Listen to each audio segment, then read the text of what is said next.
Yes, people, welcome back to another stream. Hope you guys are all doing well. Smash these likes up. Make sure you guys are subscribed to the channel if you're new. The episode of Albans got rearranged to today because I'm a fucking bozo and, situated. And it didn't happen on Tuesday, and it was my fault. So it got rearranged to today. So big up to you guys. Make sure you guys are smashing up the likes. Let's have a look at some shout outs, man. Big up to Tyrese, big up to Ironman Brub, big up to Jerome. Cassim, come on, bro. Big up Pulpy, man. Big up Sparty, Sam, Lewis, Askar, Linny, Jamal, Kanad, Ginan. Big up to Bonzi, Bray, Innovator, 2004 Hour. Ryan's here as well. Big up to Bill with the no, Shurav, Shy, that bomb. Hopefully you guys are all doing well, man. Smash these likes up, people, if you're not done so already, man. Nobbins, Bray. That was a very interesting performance yesterday, wasn't it? It was one that we've not seen in a long time. Absolutely. Before we get on to the game, though, can we address the elephant in the room? You've lost something since the previous Albans. Oh yeah, an extra £2. Come on. Brilliant. Yeah. Shreddy season. Yeah, I was thinking you've lost something a little lighter. Oh yeah, you mean the trim? Yeah. I mean, I rate it. What's do you like it? On a real talk? Yeah. Oh, I can't take that. I don't want to be able to hear you. Do you actually like it? Yeah, I think not many people can pull off bald. I think you have the head for a bald head. Yeah. Yes. I think the beard is also helping as well. Well, I'm going to go get this trimmed in a bit, so we'll see. I'm going to get it trimmed and like shaped and that because I've got a neck beard, so I need to get that all sorted, and then that'll be our final form then. You know what I mean? Ah, I see. And at that point, if we're cooked, that's it. Then we're cooked for life because I can't improve. Sure, no, it's reasonable. Yeah. I potentially might have peaked as a man. Well, there's only one way to find out. These are the things that we live and strive for. So come back to the stream. Like I'm gonna do a stream tonight. Yeah, come back, and that'll be peak LB. And if it's not good, then cook. Yeah, I'll give my assessment then. Understood. Got it. Yeah. God, I just wanted to address what was going on there. The match was good. Yes, it was very good. This whole Club World Cup, to be fair, has been nice. It's been really good. I know we keep saying the V word, but there has been really good vibes. I think that there was clearly a lot of stuff going on last season, which was not ideal. Like, it's come out now, like the players were saying how they're a bit confused by some of the coaching instructions. I think that in addition to all the injuries that we had and whatnot, and just like the bad apparent atmosphere around like the captaincy situation as well, and all the structural squad building issues, that all turned into one big hunk of dog shit. And hopefully, like, this Club World Cup is sort of like a palate cleanser sort of thing, like before the start of next season proper. So, and that's not just from the game against Juve, which was very impressive. It's just this whole different environment generally. So I've been very happy with it so far. Players have been able to come back from injury. Players have been able to show that, they aren't washed or finished. And Pep Guardiola has been able to show that he's not washed or finished as well. I've been really enjoying the performances from City so far. We now find ourselves in the easier half of the draw. So there's no reason why we can't. I'm looking at all the teams on that half of the draw, and again, apologies if I jinx it, but I would expect us to reach the final based on the sides currently still in it. I agree. Now, you know what about last night is that, like, for me, I was one of the happy clappers early on in this tournament because I saw positives in the first game against Wydad. Now, it only lasted 20 minutes, 30 minutes, right? But, like, in my opinion, I saw positives. And a lot of people wanted to focus on, like, the second half and that, which was shit, Alain, positives again. And then yesterday, I just thought we started to see, like, a really consistent performance across the majority of the game. Now, obviously, there's still improvements to be made. We get that. That's obviously going to happen. This is still pre-season vibes. And I think as we go through the tournament, we expect to see better and better and better. I think that is a very reasonable situation. But the way that we played yesterday, mate, the way that we was passing the ball with intent. I said this on the panel show last night. Last year, our players was getting the ball, and just passing it sideways and passing the ball. And it was passing for passing's sake. Which, funny enough, is what Pep hates. Pep always says in the press conference, he says he hates passing for passing's sake. Well, that's what we were doing a lot of the times last year. Yesterday, And obviously, Rodri coming back has massively helped this as well. But when Oh, we was getting on the ball, making plays, you felt like the passes were planned, and it was to cause attack or to create a chance. And that's what I felt every time we was moving the ball forward. I think Tijjani, Reijnders and Rodri is going to be something that could be absolutely a major cheat code in football chat. Because if them two can develop a relationship, and by the way, Reijnders, will come on to him in a little bit more detail. He's already played in this team like he's been here for 3 years, But if Reijnders and Rodri can develop a relationship on that pitch, then you've got a major cheat code. You've got a major cheat code. Because the thing is with those two players, they can play deep, and obviously you'll have Rodri playing as the 6, right? But they can create from deep as well. They can push forward. Reijnders can get forward and create, as he did yesterday for the Haaland goal when he played the ball through to Nunes. But when you've got two players like that, that are able to create from deep, it gives you such an advantage, because low block teams are going to be cooked. Why? Because they can't just sit on the edge of the box. Because that's what they did last year. These low block teams came to the Etihad, or whatever, and they just sat on the edge of the box, and we had no solution to break their low block from a deeper position, from like 35 yards out. It was that we couldn't do it. Add to that our width was horrific, i.e. sometimes we didn't even have any width, or when we did have width, the quality was poor in Savio, Doku, and obviously whatever else. It was only until Nico O'Reilly and Nunes got cooking towards the end of the season that the width actually came and started being a threat. But when you've got Gundogan and Kovacic, when these guys can't create, obviously because of who they are or their age or whatever, they can't create from deep. I think it's going to completely change the way we play. And I think teams are still going to low block against us, but I think we're going to be so much better equipped to deal with playing against low blocks than we were last year. And it largely down to the fact Rodri's come back and the addition of Tijjani Reijnders. Yeah. 100%. Totally agree with all of that. Definitely. It is worth noting. Linny said it there. It is worth noting that Juventus were poor defensively. I don't really know what they were thinking going man for man when you got Haaland and Edison on the pitch, and Marmoush as well at the time. That is a recipe for disaster, and we saw that a number of times.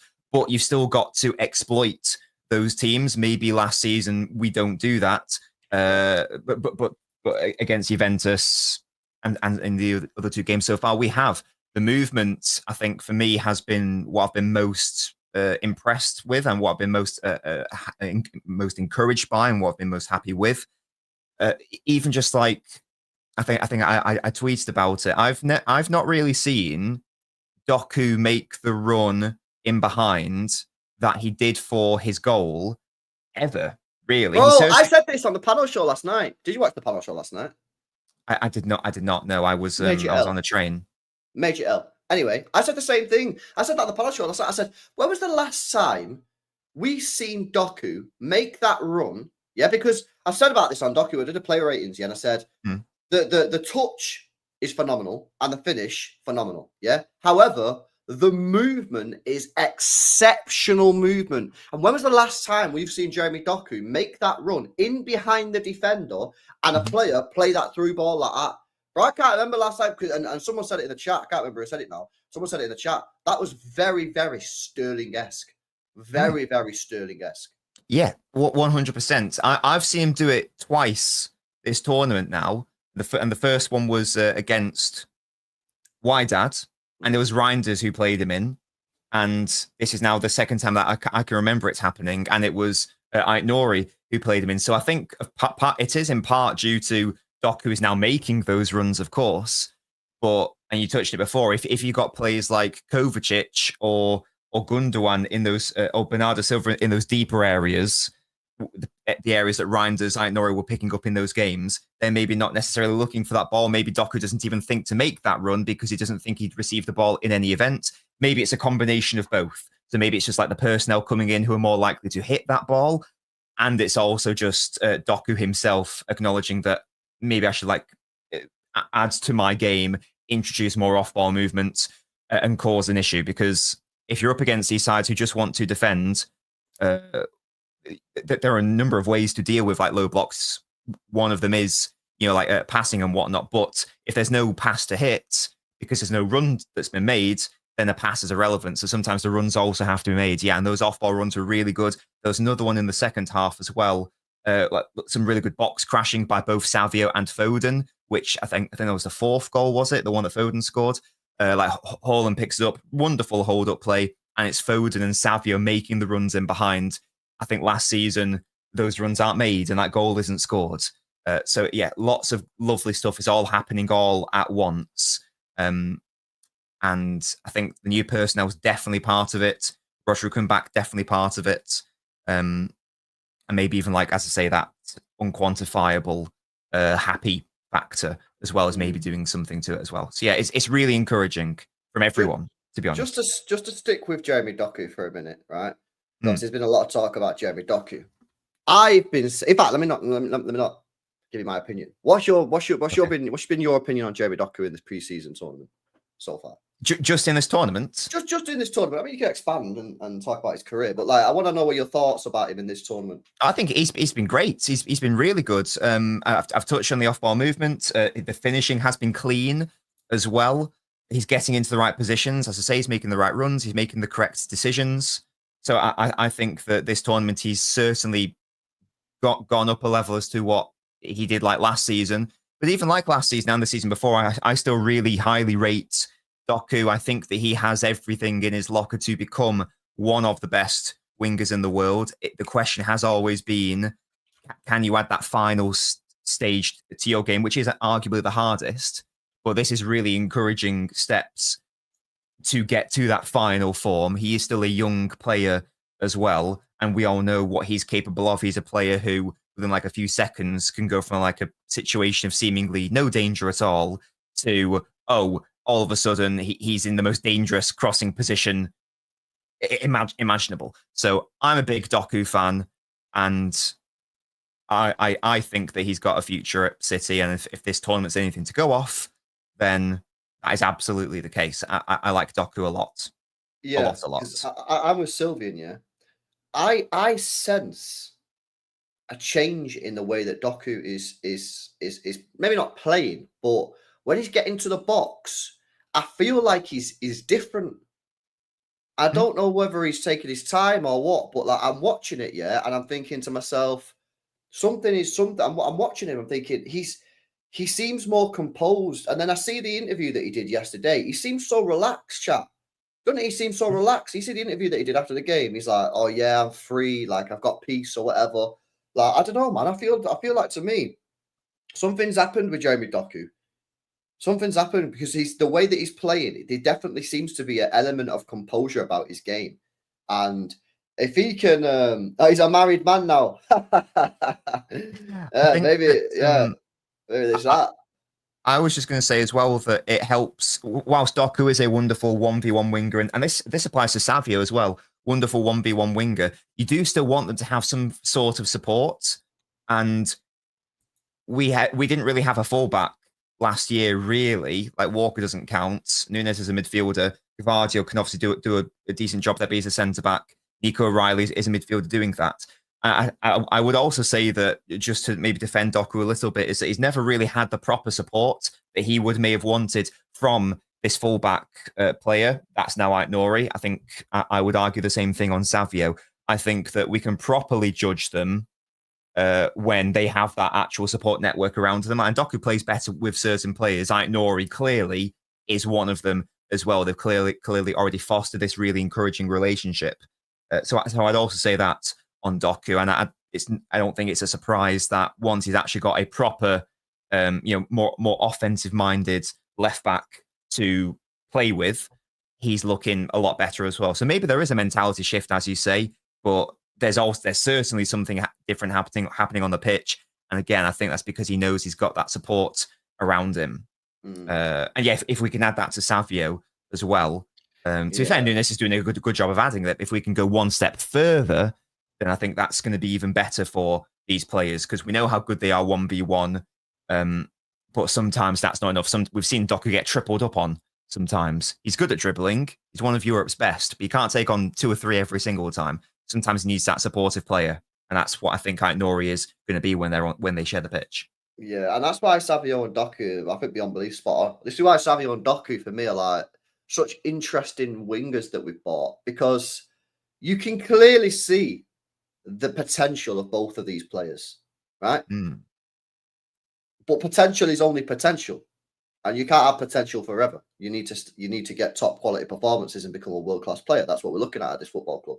Jeremy Doku, the way that he goes around players, the way that he's able to take players, he had 8 take-ons yesterday, 7 successful. Yeah, if he can start like really doing damage in terms of getting on the score sheet, creating chances, yeah. And I know he's done that over the last 2 years, but like inconsistent probably. If he can do that on a regular basis, oh my days, what a player we're going to have. But the question is, can he do that on a...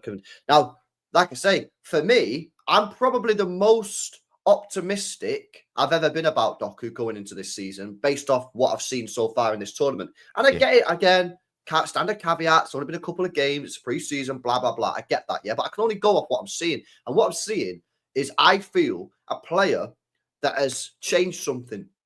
Now, whether it's because of the coaching, whether it's because Jack Grealish isn't there and he's not going to get displaced by Jack Grealish every time.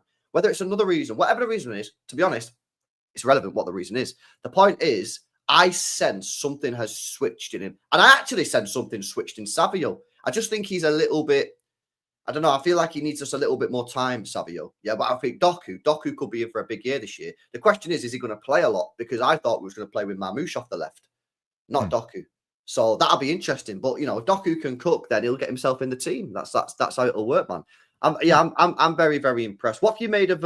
I smashed these likes up as well, chat. Come on, man. Over 700 people locked in. Let's get these likes up. We're not about 200 likes in it. 20 people away from 200 likes. Smash these likes up. Make sure you guys are subscribed as well. Nobbins is going live after this on his own channel as well, so we'll redirect you over there at the end of this. What have you made of Tijjani Reijnders, bro? Talk to me about this player, because for me, yeah, this player, yeah, oh my day, I just think he's... I think he's a real special player. I did a lot of AC Milan scouting missions towards the end of the season. And when I was watching him, I just felt that like he was... I just felt that he was a player that would come into Manchester City and just do it from the off. Like some players, and I said that when he was at AC Milan, some players need time. When we signed Doku, I did a scout along mission when he was at Rennes. I said, this guy's going to need time. Yeah. Savio, probably another player that needs time. Maybe even Cherky might need a little bit of time. Yeah, but with Reijnders, there's no time. This guy is going to come into this team and cook. Yeah, the way that he plays football, and the reason is he's a pure footballer. He's a pure footballer, and he has a good brain. And when you've got a good brain and you're a pure footballer, you don't really need time, because you don't need to learn, because he already gets it. He gets it. And I think Pep is going to love working with this guy. Yeah, his performance yesterday, again, very solid performance. It was a very difficult decision. Yeah, I had him as my superior player of the match. You know what I mean? But there was four that easily could have got it. And I say, I'm not arguing with anyone that says another player, because it was very close. But I just thought he was fantastic. The way he carries the ball, yeah. And this is why I said, when people say he's a Gundogan regen, he has the Gundogan in him, but he also got that Kovacic carrying ability, which Gundogan didn't really do as much. He is, for me, a hybrid of Gundogan and Kovacic. He's going to score goals. He's going to create goals. He's going to box it. And I think it's an incredible signing. And I was listening to Saeed yesterday on his channel, and he said he reckons Reijnders is going to be the signing of the summer.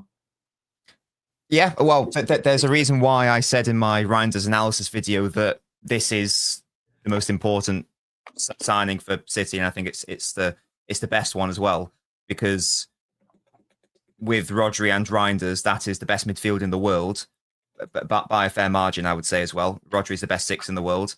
Reijnders is already one of the best midfielders in the world, and in relative terms, he's still getting into the swing of his senior career despite his age, so he's only going to get better and improve, which is insane to think about given how good he already is. He's only going to get better.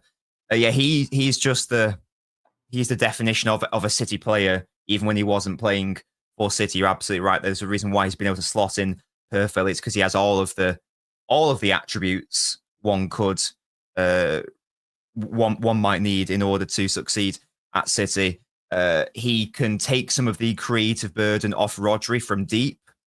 He can take away a lot of the offensive burden in respect to scoring goals as well. This guy takes, in my analysis video, I mentioned this, only McTominay took more shots than him last season. Only McTominay scored more goals than him last season from that midfield position. So this guy is a goal scorer. We've missed that box crashing Gundogan gene he has that in abundance. Maybe we haven't seen that yet so much at City, but don't worry, we will see that. Absolutely expect him to score a good number of goals next season. He's got basically, as I say, he's got everything you want. He's a great carrier. He's a great dribbler. He's also a great passer from deep. Also, really nice, intricate finishing. Lovely through balls. We mentioned Doku earlier. Like, he was one of the players who was able to break the lines and find Doku's run. As he's another one of those players who can do that. We needed more passers in the midfield. You know, when our options were Kovacic, Bernardo, and Gundogan, Reijnders provides that. He essentially provides nearly everything that we were missing last year. There's a reason why I was so big on the signing, and I don't use like those terms lightly, you know, saying that he's our most important signing and he's the one I'm most excited by. I didn't say that for hyperbole or for clicks. I said it because I truly believe it, and hopefully we're all now seeing that as well. He's also, I think he's hopefully already proven a lot of people wrong in respect of his defensive attributes. Lots of people were saying that, well, look at his tackle numbers. They're not very good. He's not a good defensive player. That's the furthest thing from the truth. He's actually a fantastic defensive asset in that midfield. Is he going to tackle all the time? No, but he's always going to intercept it. He's always going to press high and aggressively. He's always going to win second balls and win the ball back and win loose balls and recover quickly.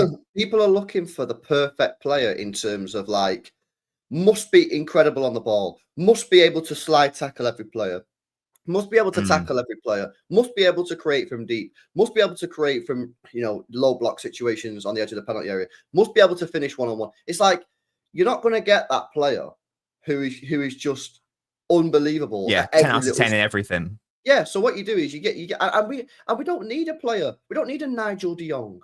No. Yeah, we don't need a Nigel de Jong. We need a player, that can supplement Rodri in terms of the defensive duties, which is what Gundogan used to do.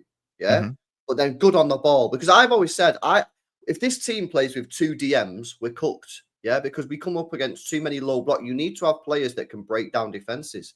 Yeah. So I don't really understand this obsession sometimes with people looking at someone like a Reijnders and going, "Oh, you know, he don't tackle enough," or blah blah blah blah blah. Like I just think it's nonsense.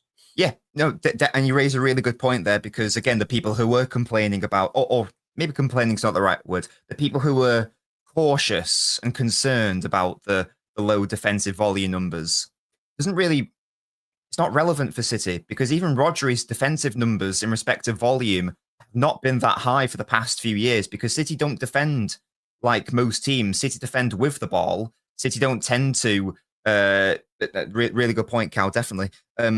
City don't defend like most teams. As I say, if I think it was Pep who said that if you have the ball, you're not going to concede. It's better to defend with it, etc. And when you lose it, it's about winning it back quickly and pressing high up the pitch. And Reijnders is a really good presser. He's also got really good recovery pace. All the things that you and I have said today are all things that we needed Rodri's partner to have. He is the perfect Rodri partner, I think, if you're defending with like a midfield two. Even better if you're adding a third player into that mix. The upgrade is insane. It's night and day between, you know, Kova, Gundo, and Rodri Reijnders. It is insane. As I say, I'm pretty sure that is the best midfield duo in world football. I can't think of a better one. But perfect signing, City player, mental price as well, mentally low price. Yeah, no, it's ridiculous. It's a great little bit of business. If you could have kept Palmer, but then no Cherky, would you? I think Cherky's got a higher ceiling. Yeah. Fucking hell. Yeah, I don't know, bro, because obviously I'd like to have them both in it. Because for me, bro, Cherky should be playing in the middle, yeah, and I think Palmer should be playing right wing. He should have been the Mahrez region. Yeah, big up 1, 2, 3 Viva in it. But yeah, I don't know, man. It's a tough question, that, to be honest with you. But I'm happy. I'm happy with Cherky in it, but we should never have sold Palmer. But we can't get into that because the chat goes mad. Yes. Yeah, no, that was very positive as well. All right, let's have a look at let's move into the sort of the defensive areas. Yeah. Obviously, the big talking point at the moment is the right back, Matheus Nunes. Pep plays him yesterday, saying he's doing really well on that. There has been a little bit of news coming out recently that's saying Pep isn't sure about Nunes being a long-term right back. What's your thoughts on Nunes? Are you comfortable in going into the season with Nunes as a right back or not? No, my opinion hasn't changed. I've liked and enjoyed Nunes this tournament, and I think that we should definitely keep him. And I think that he's definitely a really useful utility player and a really useful versatile player. But I still think that I still think that's a very upgradable position. And I would be disappointed if we didn't get a right back in the summer, to be honest with you. Again, he can do a job there. I would be more than happy to have him as my backup right back. But I want another more offensive right back who can offer what Nunes does going forwards, but isn't as liable or susceptible in respect of like making errors and just like the general finer technical traits that are sort of needed in that right back area. He's very different to Ait Nori in that regard, who is so sound on the ball and so technically gifted on the ball. I want that ilk of player out at right back as well. Because again, even though I keep backing Nunes, I like him a lot, but we all know it's sort of only like a matter of time before he makes this error or blunder or illustrates that he's maybe not the sort of requisite quality to be a starting right back for a City side that wants to win the title. That's not the same as get rid of him. That's not the same as saying he's rubbish. But I wouldn't be comfortable going into next season with him as our first choice right back. That's not the same as saying we can't win the league because we won the league with Delph at left back. So it's not necessarily a problem, but it's certainly the most upgradable area on the pitch right now for sure. Yeah, nah, it's a weird one, man, because he's doing so well. Like, obviously, he got involved in 2 goals yesterday. He is good, man. He is good, but it's he is good. He is good. Like you say, it's just a matter of time, isn't it? Unless he's learned to stop fucking, Yeah, look, if he like goes up a level in respect of his on-ball ability, then it's not a problem because he's got all the physical traits. He's got, especially if you're playing like this system that we are doing, where there's so much like running burden on the fullback, then he's perfect for that situation. Certainly, if you're playing with wing backs as well, he's literally got the perfect body for that. There's no doubt about it. It's just more about what about when we come up against these better sides who, first of all, defend better, but also attack better as well. Is he then going to get exposed and press better? Is he then going to get exposed when he has less time on the ball? When his first touch is more important? That's going to be the actual test, I think. And so far, I've not seen enough evidence to convince me that I shouldn't be worried. Yeah, exactly. Yeah, no, I hear it. Well, this is what he's had to say. He said, wherever the manager puts me, I'm always going to try my best. You also have other players that have done different positions and done well in all of them. So it doesn't matter where he puts me. I'm always going to try my best. That's what I did against Juventus. I did good. He says, the base of the squad is quite the same. They've been here 10 years. Everybody knows everything. The training, the way the manager wants us to press, wants us to attack. Of course, in different games, you have to different ways. But now we're just used to everything because we've been together so long. Says Nunes. And Pep also spoke about Nunes as well. Let me pull up his comments. Obviously, he was asked about Jack Grealish again. Boring. Yeah, that ship has sailed. Yeah. He says, okay, so this is what Pep had to say about Nunes, chat, yeah? He said, for needs, he's adapted unbelievably as a fullback. I think he can become an incredible fullback because he's smart coming from outside. When he goes inside, he attacks really good to spaces.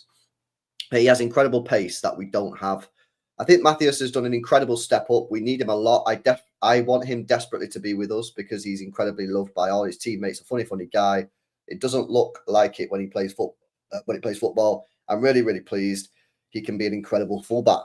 So that sounds to me like maybe, I don't know, maybe Pep is.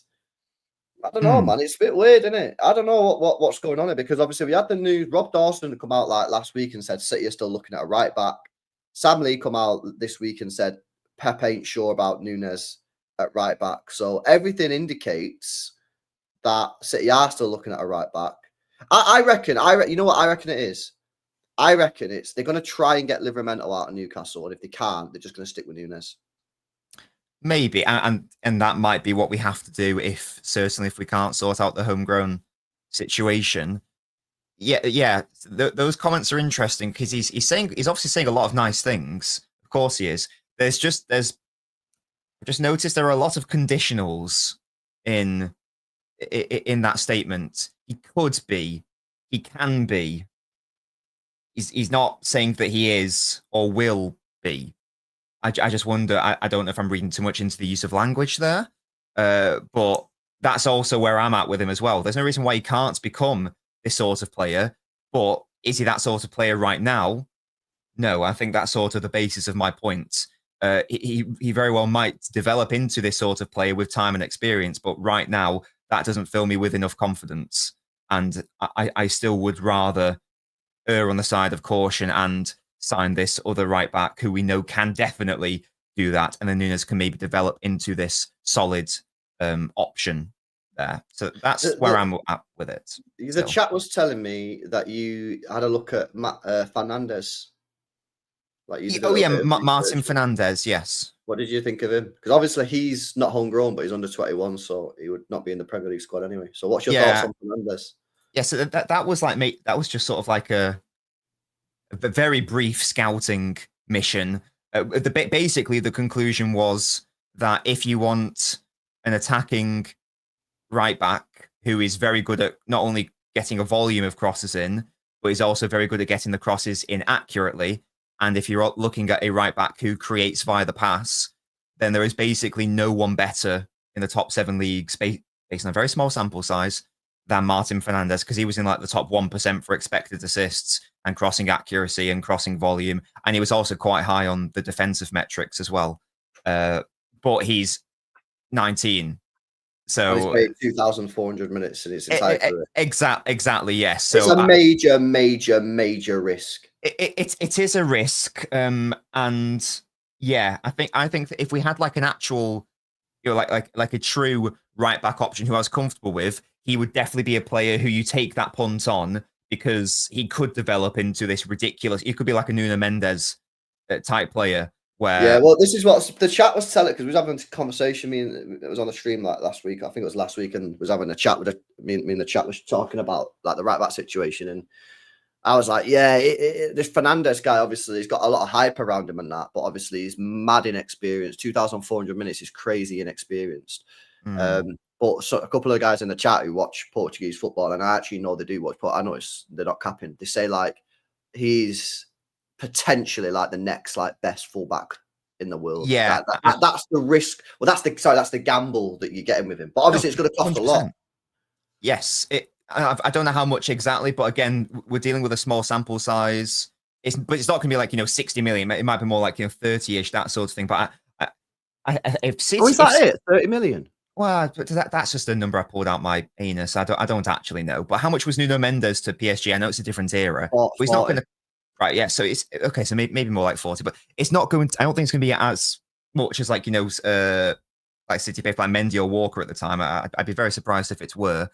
And if City were in a stronger right back position, I would say yeah, go for it, because it's low risk. You can probably sell him for a profit if it doesn't work out, or it does work out, and you've got like the next best right back ever.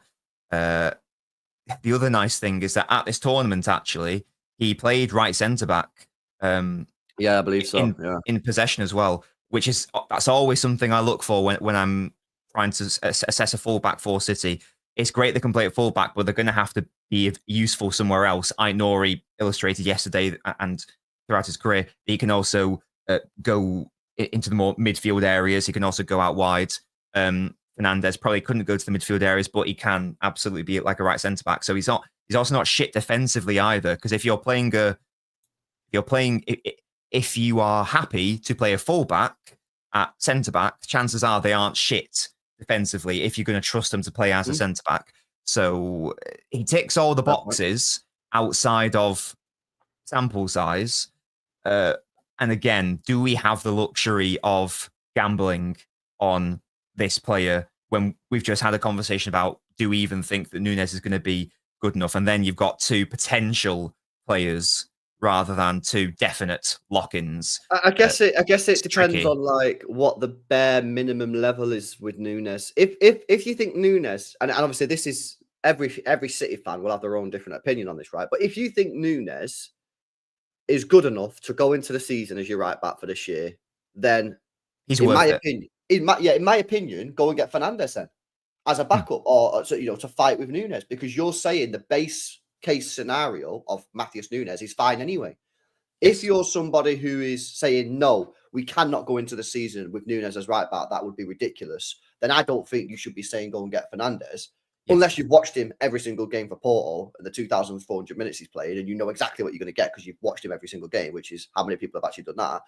Because then it's like, well, you're replacing one player that you don't think is good enough with a player that is a major, major gamble.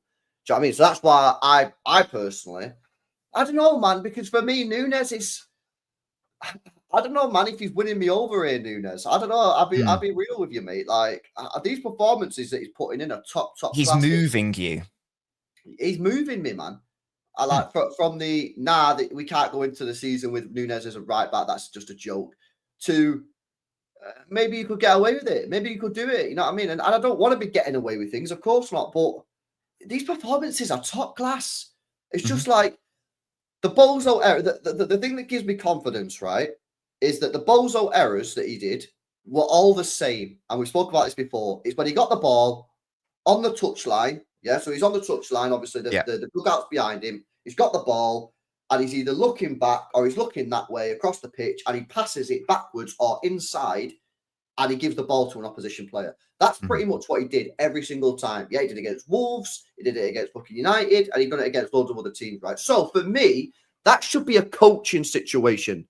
That's where a coach, should be getting Nunes in a room, with all the clips and saying, this error, look what you did. This error, look what you did. This, and by the way, you should do this with every player, right? All their errors, right? But with Nunes specifically, look at this. So what they should be saying to him is, every time you've caused us shit, it's because you've got the ball and you passed it this time. So when you're in that situation next time, make sure you're passing the ball with pace to a City fan. Make sure you do it. Maybe he's been too casual with it. I don't know. Yeah. And then the other thing was being a little bit too rash when he's making tackles and that. You know, saw it against Sporting Lisbon, horrific. Saw it against United, horrific. Yeah. However, I have already seen a major improvement on that aspect. I don't see him diving in half as much as he used to. Last season, the guy was diving in so much, it was unbelievable. Whereas now I don't see him diving in that much. So he's already improved on one of the aspects. It's just, can he just not give the ball away? And if he doesn't just give the ball away, then he's a top player, man. And we've also got to address the fact, sorry, just real quick, that the transfer market for the right backs is pretty weak. It's pretty weak. Like, we're talking about Livramento, and if you don't get Livramento, like, well, let's forget about Hakimi because that ain't happening. We're talking about a gamble. Yes. And again, sorry to keep bringing it up, but it's even smaller when you consider that really, well, currently, logistically, we can only look in two pools. We can look in the homegrown pool, or we can look in the under-21 pool. The non-homegrown pool is inaccessible to us right now. That's off limits for us right now. We actually can't do that physically. So that's made an already arguably small market even smaller. The fact that we're having to limit ourselves to only a couple of options realistically, because there's not many homegrown options who would be an absolute of the right age and are also a definite 100% improvement on Nunes and good enough to start for City. And there's even less in this under-21 pool as well. So that adds another layer of difficulty to this whole potential transfer right-back saga. What I would say is that if we can't get to Livramento, and if it sort of comes down to, right, we're not getting anyone, I'd rather, I don't even know if we're linked to Fernandes, to be fair, but I'd rather get Fernandes than no one, if that makes sense.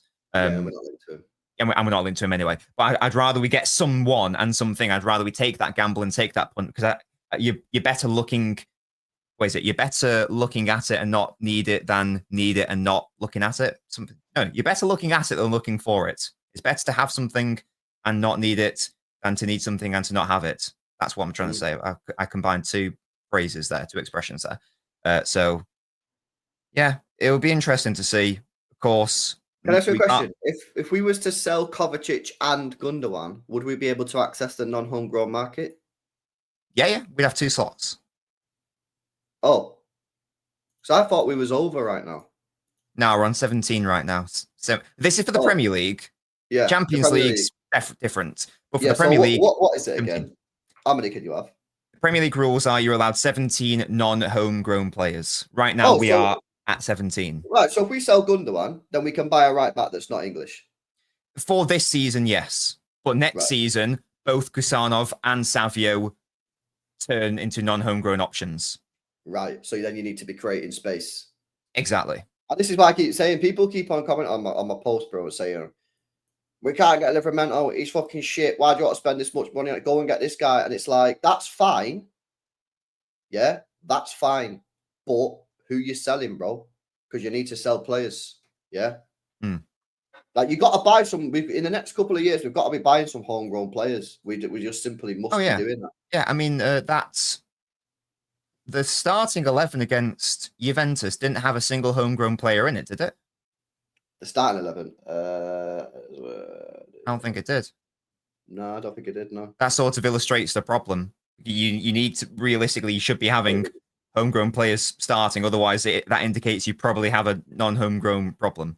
So yeah, you're absolutely right. Like the next few years, we're going to have to really focus and lock in on certainly moving on non-homegrown players, but also bringing in homegrown players for sure. Whether that's from our own academy or whether that's from more likely externally.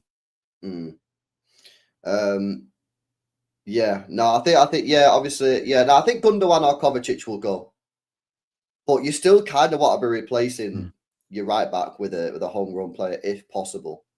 So we'll see. Gundogan is staying. I don't reckon Gundogan will stay. I reckon he'll go Turkish. I'd be very surprised, just because there's so many options there that can play in the position that he's now playing. And I know that Pep obviously adores Gundogan, but there's just so many players who must play instead of him. You can't be bringing on Gundogan going forward when you've got Nico Gonzalez sat on the bench at 50 million quid. Yeah, when there's Rodri, when there's Nico, when there's Reijnders, Bernardo Silva's now our captain. Even the more offensive players, Foden, Shirky, Rico Lewis, etc., etc. There's so Echeverry as well. If I want to add to that, there's so many.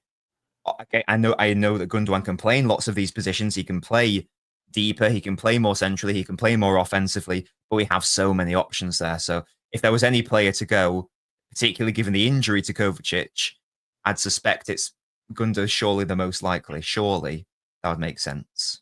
Yeah, big up Bailey, man. Sky Blue Times. Make sure you're checking him out on Twitter. Yeah, this is the this is obviously a bit of a squad list that you've got here. And this doesn't include, so this hasn't got Kovacic in it, and it's not got Gundogan in it, which is what I think will be the case. Right. Which is what I think will be the case. I think that's legit. I think both of them go. I think Gundogan and Kovacic will probably go now. And then yeah, we'll need a new right back. And then I don't think you need another midfielder.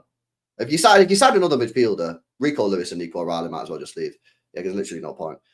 And then I think you're chilling. You know what I mean? Someone in the chat said, sorry, what was you going to say then?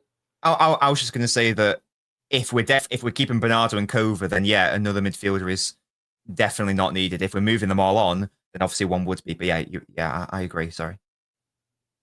Yeah, interesting. What do you make of the centre back situation? Are you happy with our centre back options right now? I'm still saying we need to be trying out Abdulkadir Huzanov at right back with Gvardiol at left side. Right side is centre back with Gvardiol at left side is centre back. I think one thing that I noticed from yesterday's game, again, is that for me, bro, we need to be trying out Huzanov at centre back, bro, because the pace, the lack of pace in Ruben Diaz is insane, bro. What are your thoughts on that? Like, do you think the lack of pace is an issue, or do you think the leadership that he brings outweighs that lack of pace?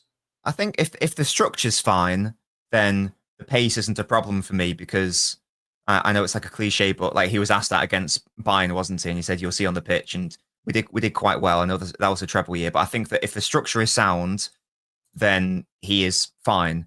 Ideally, he would be quicker, of course, and I would like to see Kusanov introduced at times. But Diaz is obviously going to be our main option out at right centre back, just because of his leadership, because of his age, because of his experience, and also just like overall defensive quality as well. I think that it'll be fine. I do agree that long term, Kusanov certainly from a physical attributes perspective certainly has the edge on Diaz. it's not only just the pace as well. Like, Diaz is aggressive, but sometimes his aggressiveness can be Have misplaced. you seen his aerial duel win percentage? This has been something that I've complained about for the past 2 or so years. To be fair, I've been talking about it more in an offensive perspective, but it also applies defensively. Yeah, I he's not think good enough in the air. If I can remember it correctly, I think you touched on that when we signed Huzanov in your Huzanov video. Because I think one of the things that you pointed out about Huzanov is that his headers are very, very good, and he doesn't just head the ball away. Yes. See, my fucking memory does work sometimes. He watches Nobbins content. We love to see it. Yeah, and I remember you saying that like Huzanov heads the ball. No, he doesn't head it away. He also heads it to like his teammates.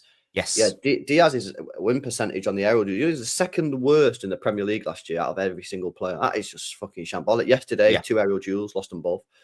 Like, and how many? Sorry, just quickly, judging them off aerial duels is insane. Sorry, how is judging a centre back?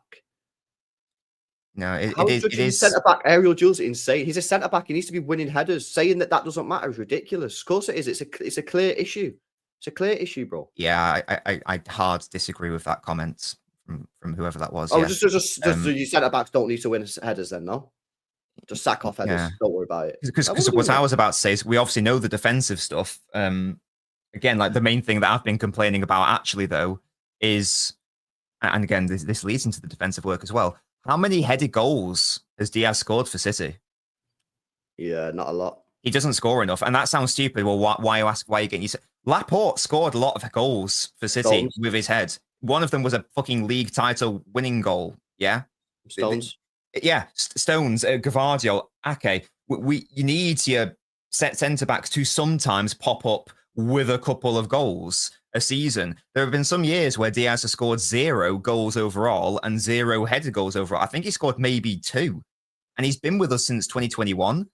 Now, again, that's not me saying that he's a shit defender at all, because I'll defend Diaz, but that's always been my biggest criticism of him, is that considering how strong he is and how not short he is, he's not good enough attacking the ball. And to be fair, I was mainly saying that offensively, but you're absolutely right. It also applies defensively, particularly like with the Kusanov point that you raised.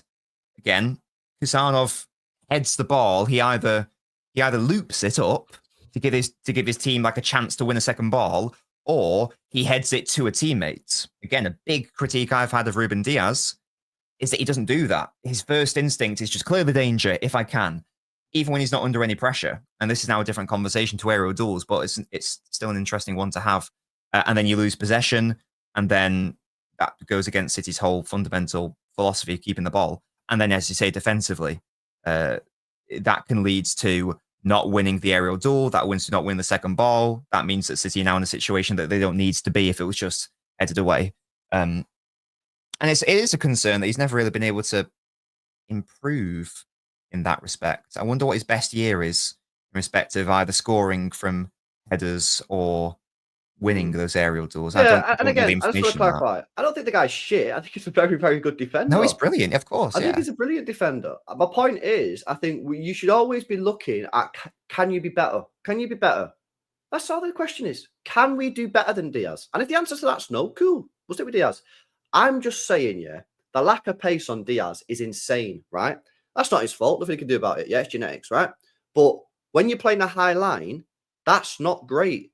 Yeah, and obviously we've had Walker over the years who's bailed us out of a lot of shit. And I just think, and I've said it loads of times, and I'm not saying it would work. I'm not saying I'm right.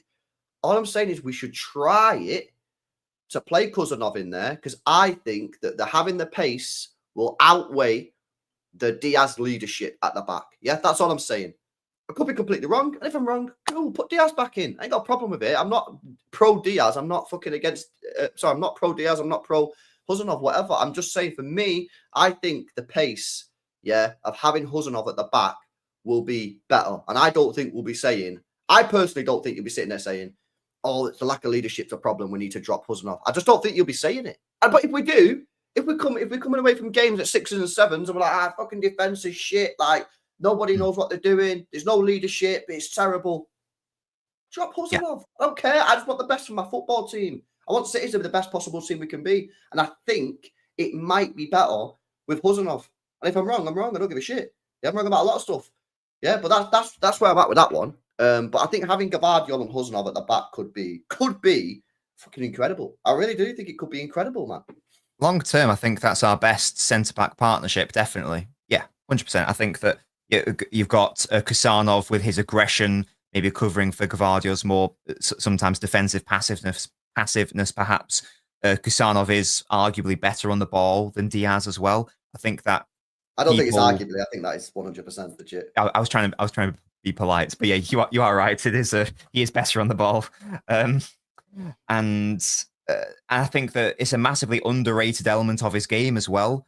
People see Kusanov as this bulky, quick, no nonsense, will twat your defender, but he's also very cultured on the ball as well. Like it's deceptive how good he is on the ball as well. I'm not saying he's like John Stones or Gavardio level, but it's good enough to get by and then some.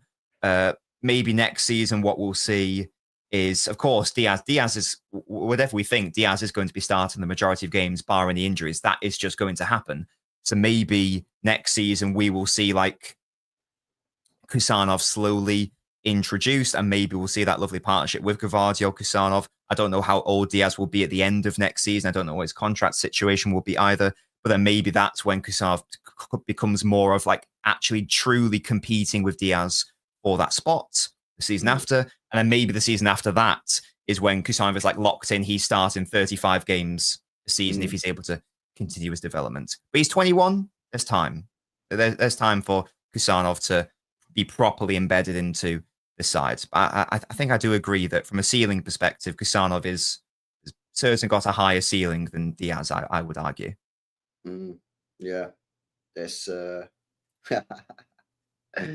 yeah, so it's like that bald filter. LB doesn't feel lonely. Cheers, Jamie, bro. Cheers, mate. Thinking of me. Come on, lad. I've not got my right camera set up to do that. Boo! Let me see if I can do do it. Doing that. Let me do the super chats. I don't know if I can do it. I'll try. Big up to Anthony. Says, can we buy some more players right now? Well, the transfer window is open, so the answer to that is yes. The only player that I think we're going to buy now is probably a right back. I don't think. Yo, come on, Brett. There we go. Elbins, bold lads United. So you look decent with a bald head. Thanks, mate. It's also applied a beard filter. Oh shit! I didn't even realise. I thought that was yours. Nah, mate. That's me. That's mad. That's crazy. That's my beard. Yeah, no, absolutely. You can definitely buy some more players because the window is open. I think the only player now we're going to sign is a right back, and then I think we'll do because Ederson's staying, and then maybe a backup goalkeeper if Ortega goes, right. But yes, and then I think next summer it'll be wingers unless Savio, Doku step up, which obviously a promising sign so far. But if they don't step up, then it'll be a winger, maybe a midfielder to replace Bernardo Silva, and then maybe a centre back. If Ake or Akanji leave and Juma Bar and Vita Hayes aren't progressing enough, or maybe even enough, if they're not progressing, hopefully Vita Hayes and Juma Bar are cooking. And then when Akanji and Ake go, you just go, right, sound, we're chilling. Yeah. But if not, then you got to buy another one. You know what I'm saying? So I don't know, man. I feel like the rebuild is, I wouldn't say it's done, but it's like it's 90% done. It's very nearly done. Yes, it's very nearly done. And this is why when people say, oh, the rebuild will take years, it's like, no, it doesn't take years. You can literally do a rebuild in fucking one window if you want to, yeah, if you're serious. But the truth is, yeah, a lot of the teams in this country are not serious. So when they do rebuilds, it takes them years and years and years. So then when we had to do a rebuild, people was like, oh, it's going to take us years. It's like, not going to take us years because we're a serious football institution, mate. Yeah, we got Karl at the top. Yeah, he ain't fucking sitting there. Again, I don't know how many times people have to fucking understand that Karl ain't someone that's going to sit there and go, oh, yeah, is it a 3-year? Yeah, 3-year job. Yeah, no, he's like, get me done in 1 year. Yeah, that's the type of guy he is. Yeah, so yeah, now we are pretty much done, man. And we get a right back in and a backup goalkeeper. We're done for this year. Next year, Ederson replacement, centre backs, but we already have them. Hopefully, they're good enough. Bernardo replacement, potentially winger if Doku and Savio don't stay up. Yeah, definitely. Yeah, there's a really good age composition at City right now. Last season, I know I keep saying it, but last season there were too many young players and old players, and not the right age group in the middle. Like with Rodri out, now we've got players who might become something in like, Hayes and Echeverry. We've got young players who are already starting games and could go up to the next level. That's like Savio and Doku. We've got players who within the next couple of years will be entering their prime, like Haaland, Gvardiol, Foden. We've got players who are in their prime, Diaz, Rodri, Reijnders are arguably from an age perspective. And then we've got the older heads, and you only want like a couple of those, but we've got those as well in Gundogan and Bernardo Silva as well. So yeah, the age composition is much better as well. So City have hopefully planned it. If these younger players develop, they can hopefully just like go up the pathways. So it's looking good, as things stand. No, they've done a great job, and that's why I think that like Tiki. I know you don't know how much he's done, but Tiki deserves a lot of credit for the rebuild. Yeah, because he got slagged off enough, and people are entitled to slag a player off or slag a manager off or whatever, or give their say. You've got to be fair and balanced with it, man. And I think the way that they've rebuilt the team, they deserve a lot of credit, especially Viana, mate. Yeah. Because I say this again, and I know I've said this in the past, right? So I'm sorry for repeating myself, but I was worried for Viana coming into this summer.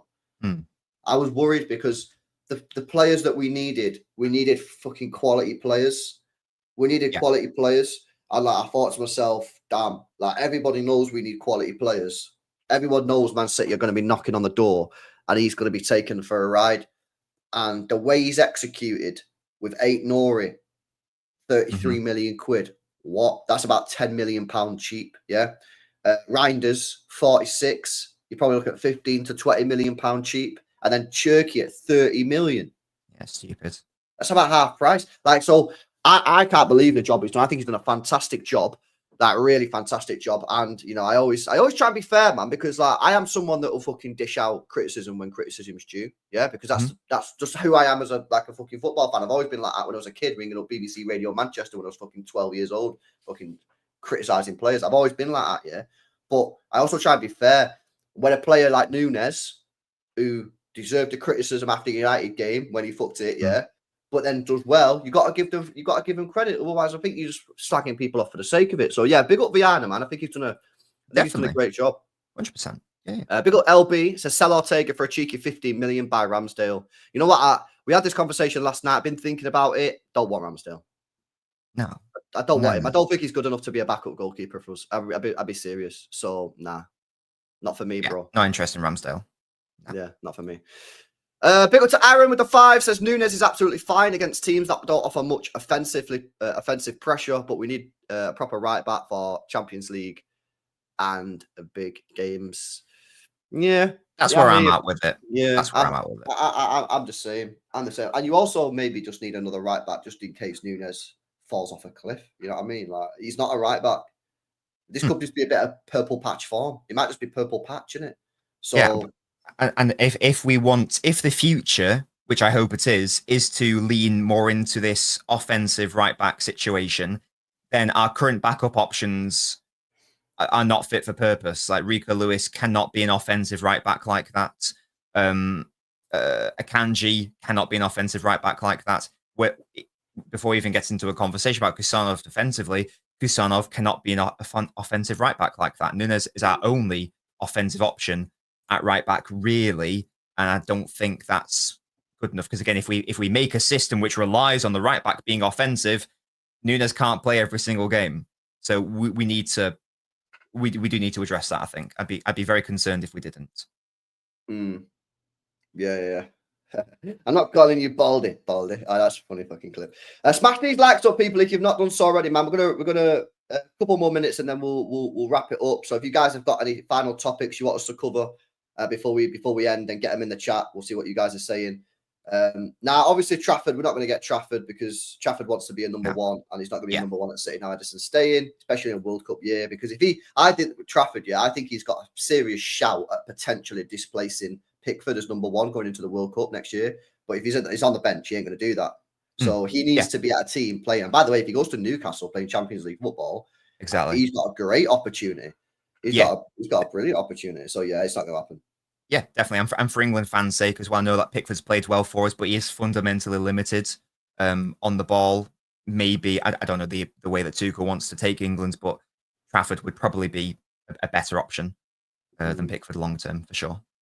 Talk about Cherky doing the Bernardo role yesterday. Well, one thing I would say about Cherky is he works a lot hard. I think you know what, right? Real talk, yeah. You know how everyone's not everyone, not like City fans, but you know how there was this narrative about Cherky about he doesn't work hard and He's like he's lazy lazy, and shit. yeah, and fat and overweight. I actually think it might be a blessing in disguise that happened because my expectations, chat, were on the floor. Because obviously, this has come from someone that didn't really watch a lot of Cherky. I only seen him a couple of games, right? But obviously, so you watched him a lot more than Fairs. But because these people were making up these lies, yeah, as himself said, lies, yeah, people were making up these lies about his work rate being ass.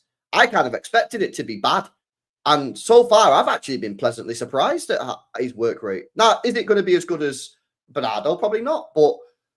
Like, I don't know, low key, it might have been good that people made that rumor up because one, we obviously got him at a mad cheap price, and two, like I'm actually pleasantly surprised with his work rate. I'm like, oh, his work rate's actually not even that bad. Yeah, it was never bad. That's the thing. Was it as intense as like someone like Marmoush or Foden or Savio? No, and I don't know if it ever will be. But that's not necessarily a problem. I have been impressed with his intensity, in fairness, but he's far more of an intelligent presser than necessarily this overly aggressive and intense one. So yeah, it was massively blown out of proportion. I still don't really understand where the bad attitude shite came from. I've never, no one's ever been able to provide me with like a proper source of where that was unearthed. I think that's just like fake news or something. I genuinely don't know. Were people just... Maybe people were just trying to rationalize why he's so cheap. I don't know. But it makes no sense because it's not, as far as I can tell, it's not based on fact or reality or any semblance of reality. I actually don't understand where it's come from. I tried really hard to find... You know what it's mad about it as well, right? Is whenever he did an interview, like for France, just before we signed him, and then when he signed for City, like everything he said was like the best possible thing any footballer could say. He was like, I really want to become like the best possible footballer I can become. I want to. It's all about football. I want to be I was just like, literally the guy. Like if I could have like literally asked AI to write a script for him to like convince the people that like he was like just focus 100% on football and he loves football and all this kind of shit. Like that's exactly what I would have said. It was unbelievable. Every time he spoke, I was like, bro, this guy, man. Yeah. He said all the right things. I wonder if it's just because he is a confident person, and I wonder if people don't like that. I wonder if that rubs some people up the wrong way, and people go, "Oh, arrogant." But he's not. What he's saying isn't arrogant. There's a big difference between having self-belief and being arrogant. They aren't the same thing at all. Self-belief and a little bit of an ego about him, but you need that. Yeah. Otherwise, you get players like Calvin Phillips. What footballer doesn't have an ego at the top level? Like, every single footballer has an ego to a degree. Phillips, who turned up at City and act like he won a prize, and it just didn't work out. If you're at a top club, you have to believe that you are good enough to be there. Yeah, and that's what happens. You get a lot of these players, not just at City, other clubs as well, who turn up at these clubs to get the big moves, and they're like, "Oh my god, look how good it is," and it's like, get to work. Yeah, you're at your depth. Get to what you're talking about. Yeah, get to work, mate. You're here to improve us. Do you get me? You're here to help us. Yeah, and you're sitting there going, "Oh, look how mint this is. This is great, isn't it? I can't believe I'm here." No, what do you mean you can't believe I'm here? Yeah. This is crazy, man. Anyway, before we wrap it up, we'll end up on some Echeverri glaze. Bernardo Silva said, I'm a big fan of Claudio Echeverri because he plays football in a similar way to the way I play. He has a lot of blood in his veins. He fights for every possession, fights for every ball. Then his talent does the rest. But what I like about Claudio is a number 10 or second striker, doesn't give up any possession, any ball, anything he can do to help. He's there. He's a fighter. We could all see, and we were all very surprised when he joined. So I'm a big fan of Claudio. This might be my greatest fucking shout of all time. Yeah. Ballon d'Or potential. There you go.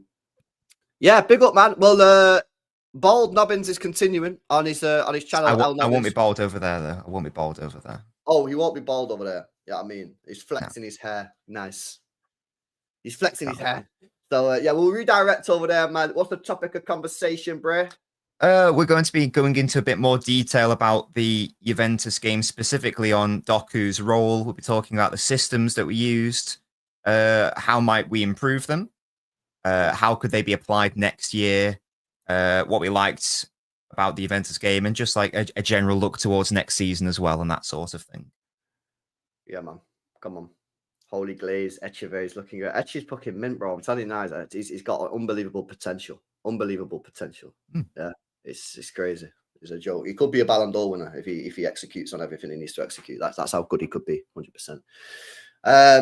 Right, I'll redirect you to Nobbins, guys. Make sure you get over there. Before you go, do me a favor, smash a like on the stream, man. We're on 405 likes. There's over 900 people locked in. Let's get those likes to 450. Smash a like before you go. Make sure you subscribe. And when you get over to Nobbins' channel, make sure you smash a like and subscribe to his channel as well. I'll be back later on tonight. I'm going to speak to the lads, see who's available for a panel show. And if people are available, we'll get on it. But yeah, big up to you guys. And I'll see you in the next one. Peace out.